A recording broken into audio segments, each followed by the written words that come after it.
El talento venezolano, dentro y fuera de nuestro país. Continuamos por todos los medios con Mingo. Otro nivel.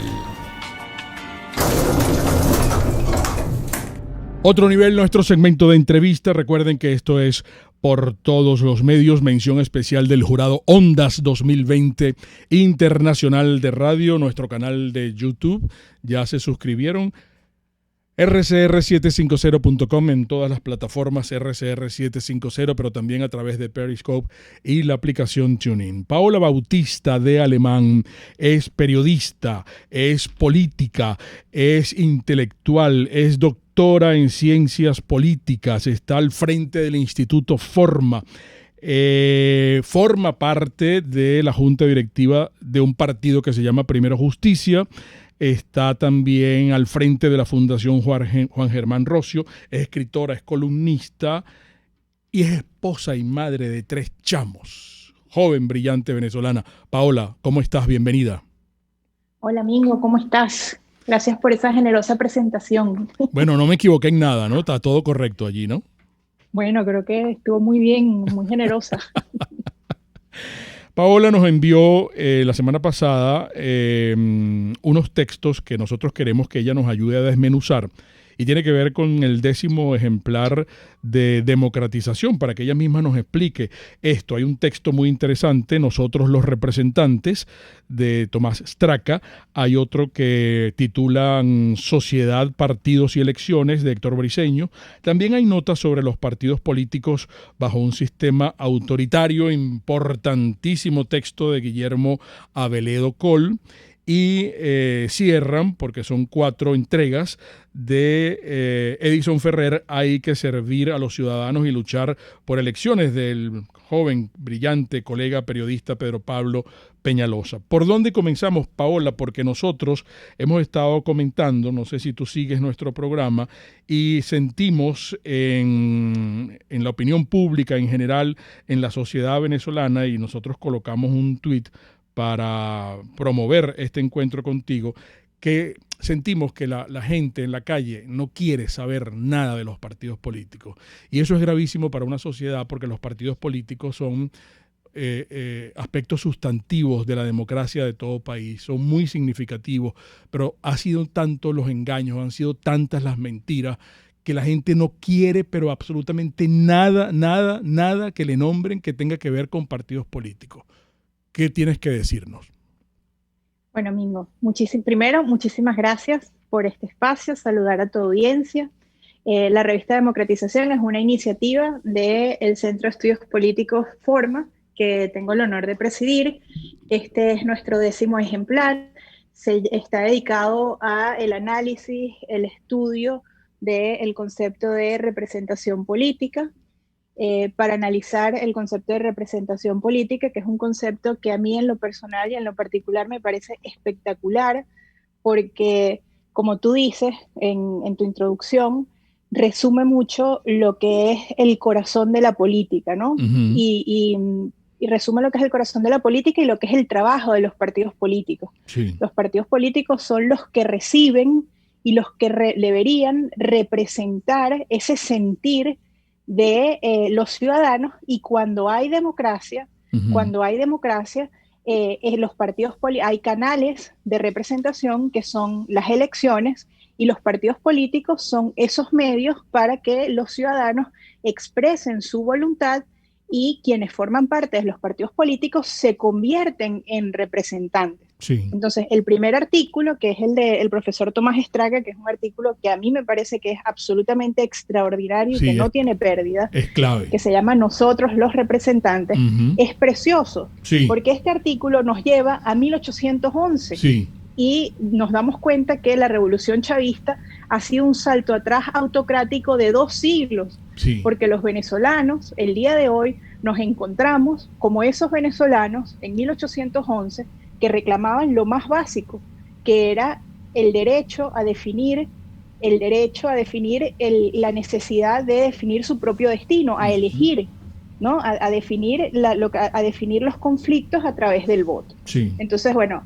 Y otra cosa muy interesante es que Venezuela nace de una crisis de representación en España. Exacto. O sea, en España en 1811 se da el problema de Fernando VII, en Venezuela se forma la Junta Restauradora de los Derechos de Fernando VII, y cuando se forma ese bochinche, ese vacío de poder, en 1811, empieza nuestro camino hacia la libertad. Sí. Entonces, ese artículo es muy bonito. A mí la verdad es que me encantó, me pareció extraordinario. Se lo agradezco mucho al profesor Estraca, que fue mi profesor en la Católica, y eso me da mucha ilusión. Claro. Luego, los artículos de Guillermo y de Héctor, que también son grandes amigos, narran el de Héctor, que es aspirante a doctor en la Universidad de Rostock, en Alemania, el doctor en Ciencias Políticas. Él fue mi compañero doctorando en Alemania. Hace una narración sobre la expropiación, por decirlo de algún modo, del derecho a elegir que ha hecho la revolución chavista. Es decir, la impotencia que sentimos los venezolanos cuando vemos la destrucción del país, y que esa destrucción, la más dura, es que no podemos ir a las urnas a definir nuestro destino. Es que nos han quitado el derecho a elegir, nos han arrebatado el derecho a elegir. Ha sido una cosa absolutamente paulatina, y que ha ocurrido a pesar de nuestros esfuerzos individuales y esfuerzos colectivos. Y eso es muy importante, y Héctor lo narra de una manera, bueno, él es un científico social muy acucioso y lo hace de una manera extraordinaria. Sí. Luego, el artículo de Guillermo es esperanzador, porque fíjate, Mingo, a veces nosotros los venezolanos somos muy duros con nosotros mismos. Sí. Y eso yo creo que es un mal que debemos revisar con sentido crítico, ¿no? Yo ayer revisaba los tweets que tú, bueno, porque tú eres un tipo que en Twitter eres, que despiertas la polémica, ¿no? Para llamar la atención, ¿no? Sí. Y yo veía las respuestas, ¿no? Y yo decía, cónchale, somos muy duros, ¿no? Nos tratamos con, bueno, a veces con saña, ¿no? Como con mucha dureza. Y el artículo de Guillermo, con datos, evidencia que en una autocracia longeva, como es la autocracia de la Revolución Chavista, nosotros llevamos 20 años en esto, y tú bien lo sabes, porque tú has estado en esto desde el primer día, los partidos políticos han sabido resistir.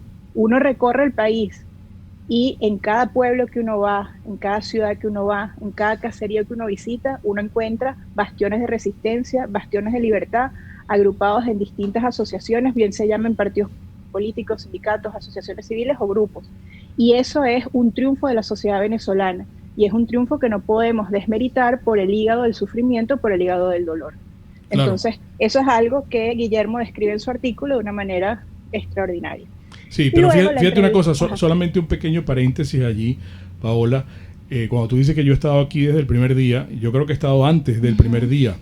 Y solamente quisiera hacer esta acotación para conocer de tu parte un análisis antes de que hablemos de el escrito de Pedro Pablo, porque antes de Chávez, primero Chávez nos dijo y nos anunció esto que hemos estado viviendo durante estos 22 años. Él iba a acabar con los partidos políticos, él lo dijo, así como dijo lo de la hegemonía comunicacional, que lo ha logrado. Aquí no hay medios independientes. Está aquí Radio Caracas, con 90 años, como pionera de la radiodifusión en Venezuela. Pero antes de la llegada de Chávez, ¿cuál análisis habría que hacer de los partidos políticos? Aquí había una COPRE que sonó bastantes campanadas junto a muchos políticos, incluso dentro de sus propios partidos, que les estaban pidiendo a gritos a los cogollos de esos partidos que rectificaran, porque podía venir algo como lo que realmente ocurrió. Y no hicieron caso. Trabajaron a espaldas de la sociedad civil. Sí. Tú sabes que los análisis de Venezuela, y eso es muy bonito, los análisis de los escritos, ¿no? Los estudios políticos que se hicieron en Venezuela entre los años 80 y los años 90 sobre el proceso de erosión democrática e institucional que ocurrió en nuestro país. Extraordinarios. Sí, extraordinarios. Y en un sentido fueron pioneros para el mundo en los estudios de populismo que se comenzaron a hacer a partir del año 2010, cuando comenzó a sonar el ascenso del presidente Trump en el espacio público, su ascenso hacia el poder. No solamente eso, Paola, sino que rápidamente también para tu comentario.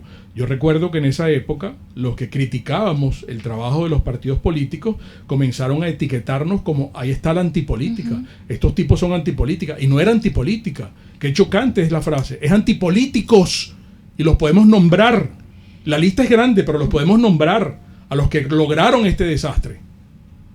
Sí, tú sabes que yo ahí tengo una posición y bueno, dentro de 2 meses va a salir un libro mío que justo aborda este tema, ¿no? Y lo bautizaremos aquí y conversar. Claro, pero por favor.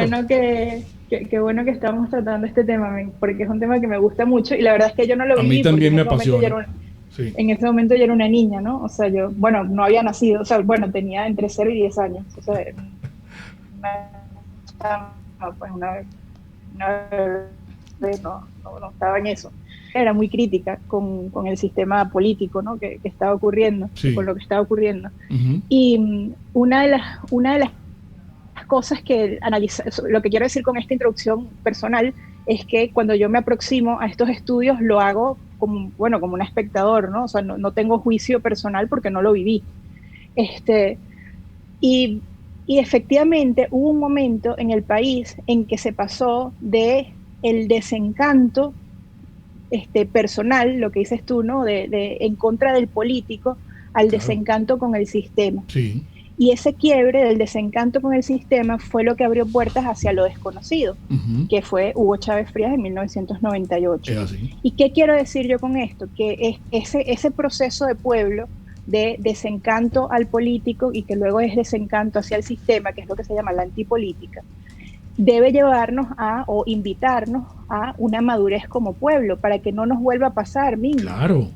Que no nos vuelva a pasar, porque nunca. Ciertamente los políticos y me meto en ese paquete porque yo soy política. Qué bueno. Ciertamente los políticos hemos cometido errores y ciertamente los partidos políticos hemos cometido errores, pero debemos ver los errores con madurez de pueblo, porque como dijo Luis Castro Leiva el 23 de enero de 1999, no es posible que existan políticos malos y pueblo bueno, o pueblo bueno y políticos malos, porque al final nosotros representamos a la sociedad. Para bien o para mal, estos son los políticos que tenemos, con nuestras luces y con nuestras sombras. Entonces creo que y en Venezuela, y eso es algo que nosotros tenemos que ver también con sentido de responsabilidad, en Venezuela nosotros tenemos una cultura rupturista y somos muy duros con el verbo, y eso es lo que vemos en Twitter. Sí. Lo que vi ayer en la interacción. Yo porque la verdad es que interactúo poco en Twitter, no me meto mucho. Claro. Pero somos muy duros con el verbo y tenemos que ver si esa dureza que tenemos en el verbo y esa dureza que tenemos en el trato humano realmente facilita a la reconstrucción y a una salida democrática, que es la que queremos. Sí, te perdemos momentáneamente en el audio, Paola. O si realmente destruye. Sí, perdón. ¿Aló? No, sí, es que a veces te perdemos en el audio momentáneamente. Si quieres, vamos a identificar de una vez. Sí, me está diciendo Catherine que vamos un momento a máster, vamos a identificar, a ver si podemos corregir ese ruido que estamos obteniendo o interrupción de parte del audio que tú generas desde donde tú estás, pues, ¿no? Y podemos escucharte mucho mejor. Pero eso será en la próxima parte. Amigos, conversamos con Paola Bautista de Alemán. En momentos regresamos. Un espacio para formar la nueva opinión pública venezolana.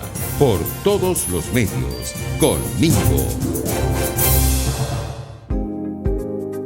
Chef Male es mi bella genio, como les he dicho en tantas oportunidades, y ella nos está invitando para el 20 de marzo. Atención todos los que están en el mundo entero, acá en Venezuela y en el mundo entero, vamos a inscribirnos para participar en el segundo taller online de levadura cetogénica o levain cetogénico. Fíjense que es muy importante lo que Male nos va a enseñar. Vean ustedes esa gráfica que está allí, esa es la levadura padre, ¿verdad?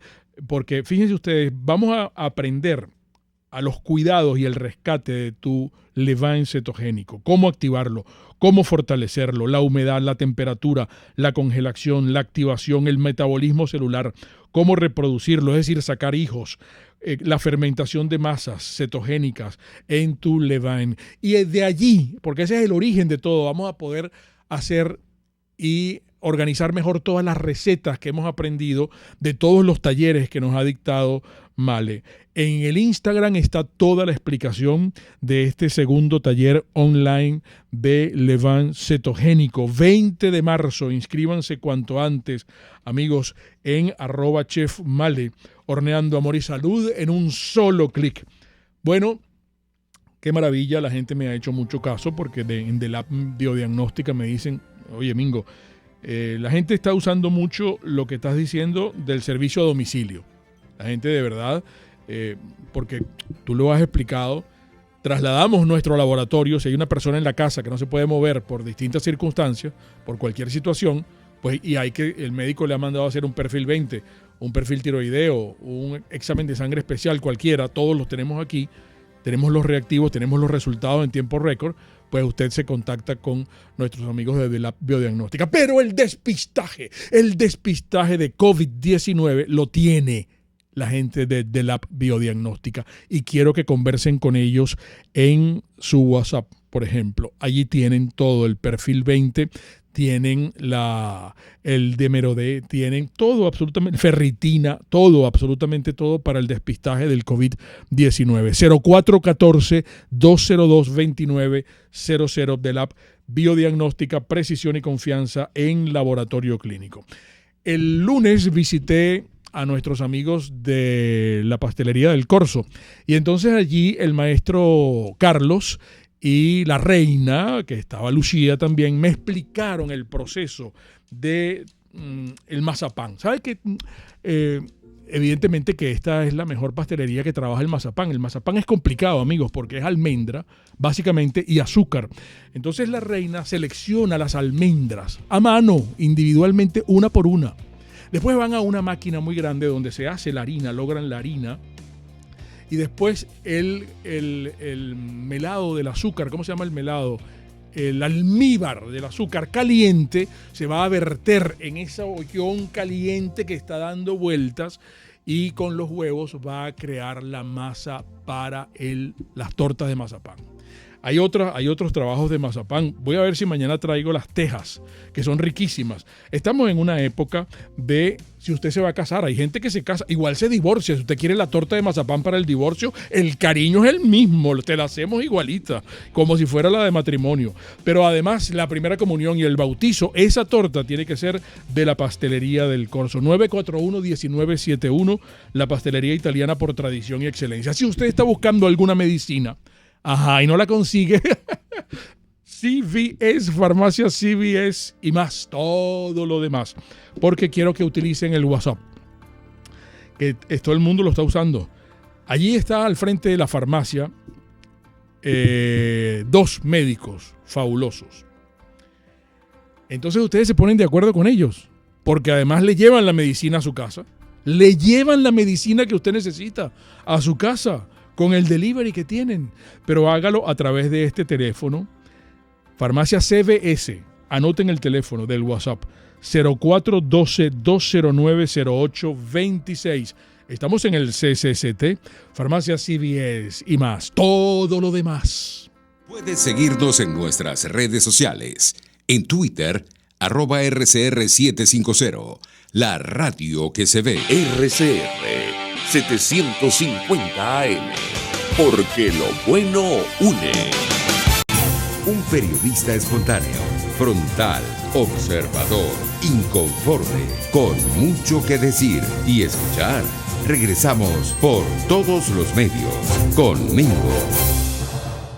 Bueno, interrumpimos a Paola Bautista de Alemán, que está con nosotros hoy acá en el programa. La gente está contenta por esa actitud de autocrítica de Paola y habíamos dejado también, porque yo la interrumpí en 2 oportunidades, para hablar del trabajo de Pedro Pablo Peñalosa, de que hay que servir a los ciudadanos y luchar por elecciones. Cómo desmenuzar también, entender ese trabajo y Creo que Erika te quiere saludar, Paola, porque también hay inquietudes en el chat para ti. Y me Buenos dijo que días. una para mí también. No sé. Buenos días, Paola. Andrés Rojas. Hola, Erika. Andrés Rojas te comenta, los partidos políticos de la pseudo-oposición son maquinarias de enriquecimiento ilícito. Usan la fachada de luchar por Venezuela. También comenta, después de 21 años de cohabitación con la narcotiranía chavista madurista, seguimos igual. Para Mingo, esta comentario es para ti, Mingo. Mingo, veo que estás sembrando la matriz electorera con supuestos expertos catedráticos, escritores, para ir allanando el terreno al llamado a participar en las mega elecciones. Eso sería bien bruto, que yo los considerara a ustedes bien brutos y bien animales, que si yo pretendiera hacer eso. Una matriz. Eso es un insulto a la inteligencia de usted misma, la pregunta que ha hecho esa. Me parece una necedad. No tengo nada que responder. No podemos creer. Fórmese su propio criterio, por favor. Pedro Velázquez te comenta, Paola, no podemos creer a estas alturas en los partidos políticos que negocian a nuestra espalda con nuestros propios agresores. Si no son sus aliados, pecan por omisión. Es injusto, incorrecto, despreciable. Ajá. ¿Por dónde comenzamos?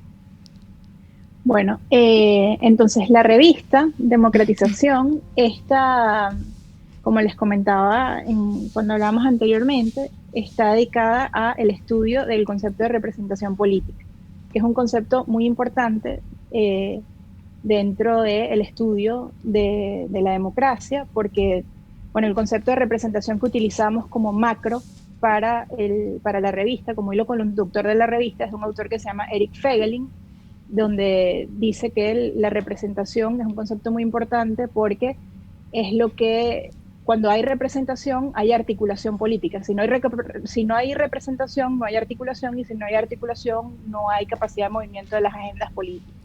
Pero lograr la representación política es muy difícil, ¿no? Uh-huh. Lograr que exista representación. Y en entornos autocráticos es más difícil aún, porque hay censura, porque hay miedo a organizarse, porque hay dificultades, hay desconfianza, por miles de circunstancias. La capacidad de representación en entornos autocráticos es más difícil que en entornos democráticos.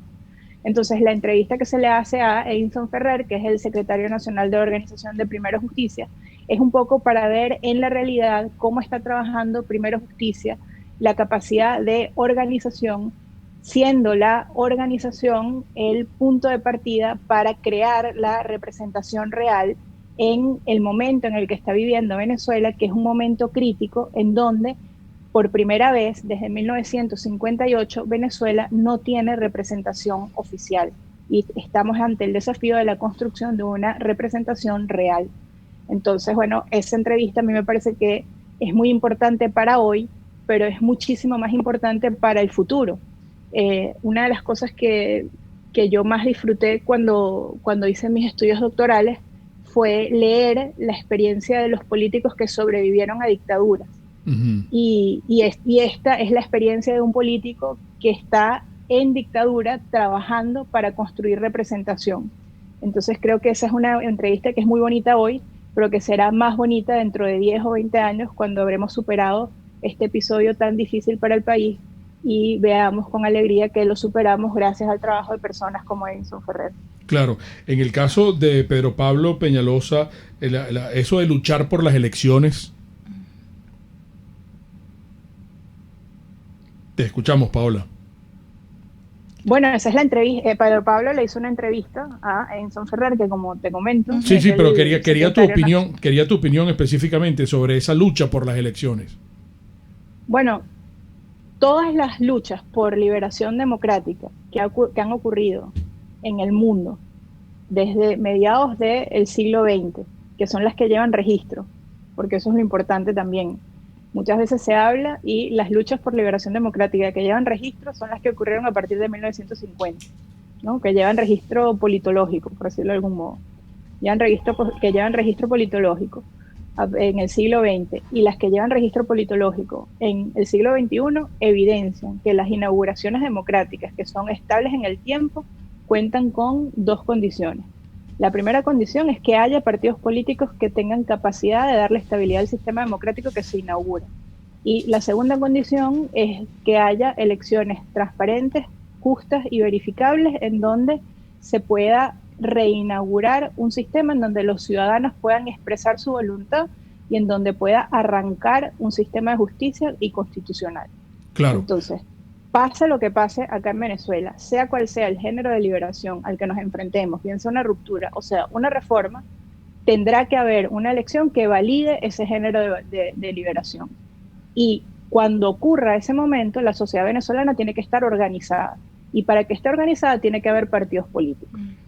Entonces, mal haríamos nosotros con juicios aireados que salen de la tripa, ¿no? Y me disculpan la expresión, juicios aireados que no corresponden al uso de la razón, que la verdad es que no nos darían estabilidad en el futuro. Tú, por ejemplo, te sientes cómoda en Primero Justicia. Fíjate, te hago esta pregunta. Yo me siento muy cómoda, sí. Ah, qué bueno. Y no me siento cómoda, me siento alegre. Esta semana estamos cumpliendo 21 años. Están cumpliendo 21 años. Y estoy recorriendo el país. Hoy estoy en Falcón, mañana voy a estar en Carabobo. Las semanas flexibles recorro el país. Las semanas de radicales estoy en mi casa con mis hijos trabajando. Claro. Me quejo poco, aparezco poco, trabajo mucho y echo para adelante. Y esas jornadas de reflexión y de autocrítica, ya que tú estás en la directiva de Primero Justicia, las llevan adelante. Porque, por ejemplo, incluso antes que existiera Chávez, Reinaldo Chervini, al frente, estaba en la presidencia de Pro Venezuela, siempre nos explicó que aquí no había democracia, que aquí lo que había era dictadura de partidos, y se estaba refiriendo a los partidos del estatus, como se les mencionaba en aquella época, que eran Acción Democrática y COPEI. Esa es una teoría, la partidocracia. Hoy hay un G4, del que se le ha endosado también que son una dictadura. Sí, sobre eso. Y Primero Justicia forma parte del G4. Sí, en la introducción y en la conclusión de la revista, que les invito a leerla y que pueden bajarla de la página de Forma, que es redformaweb.com, es un asunto muy interesante, la verdad. Es un asunto muy interesante porque Venezuela lleva 20 años de dictadura. Luego, los partidos políticos nos gusten, no nos gusten, con luces, con sombras, con problemas, con todas estas cosas con verbo encendido que has dicho tú y que han dicho tus oyentes, con todas estas cosas que hemos dicho, son los que tienen capacidad operativa y capacidad de representación en el país. Y existe una sociedad civil que son voces importantes, pero que lamentablemente no tienen capacidad operativa en el país. No la tienen. Entonces hay que encontrar caminos de consenso en donde se consigan las capacidades operativas y se consigan las capacidades referenciales. Y para eso está la construcción. ¿Cuál es el problema ahorita? Que no existe la fotografía electoral para encontrar los mecanismos de consenso. Y eso es un problema que no nos es único para Venezuela. Ese problema lo enfrentó Chile en 1984. Ese mismo problema lo enfrentó Venezuela en diciembre de 1957. Lo que pasa es que el 23 de 1958 nosotros nos liberamos. Pero en diciembre de 1957 ese problema lo enfrentó Venezuela. ¿Y esos consensos son con el narcoestado y con el gobierno terrorista que tenemos en estos momentos? Bueno, hay varios estado gangsteril, ¿no? Como también lo has definido tú lo has definido de estado gangsteril. Sí, hay que pactar con ese estado gangsteril. Bueno, hay unos espacios de consenso iniciales. Y los primeros espacios de consenso iniciales son de quienes es recoger la atomización de la oposición. Y ese recoger la atomización de la oposición son los el principal piso para la unidad es tener fortaleza interna en cada una de las organizaciones que tienen capacidad de representación real dentro del país. Es estar fuerte adentro para poder ofrecer fortaleza afuera. Y ya luego se verá que puede ocurrir puertas afuera. Es muy pronto, no puedo emitir juicio sobre un futurible. Claro, mira, y de hecho, así termino mis artículos en el libro. Ajá. O sea, tú los leíste, Sí. por eso tú los leíste y lo sabes, así termino mis artículos. Sí, pero fíjate. O sea, las transiciones en el siglo XXI es difícil estimar cómo es la generación de consensos en esos entornos, y es irresponsable generar juicios sobre en ese sentido. Lo que sí puedo decir es que en las fuerzas democráticas hay una necesidad imperiosa de viendo la realidad representativa que tiene cada fuerza política, estimando su capacidad de articulación en la realidad, en tierra, de crear métodos de consenso para avanzar en la lucha democrática, sin juicios aireados y sin juicios ofensivos. Y eso es lo que yo creo que en sano juicio podemos hacer. Paola, y que es muy sano y muy bueno. Se nos agotó el tiempo, lamentablemente, pero te comprometemos, además de tu libro, quisiéramos seguir conversando estos temas contigo, si nos permites, por favor. Por supuesto, Mingo, cuando tú quieras. Gracias, estoy siempre Paola. a la orden. Qué bueno. Paola Bautista de Alemán, las interpretaciones finales de todo lo conversado hoy acá. De ustedes, amigos, como siempre decimos, recuerden, el comunismo te quiebra las rodillas para que tengas que darle las gracias por las muletas. Hasta mañana. RCR presentó Por Todos los Medios con Mingo.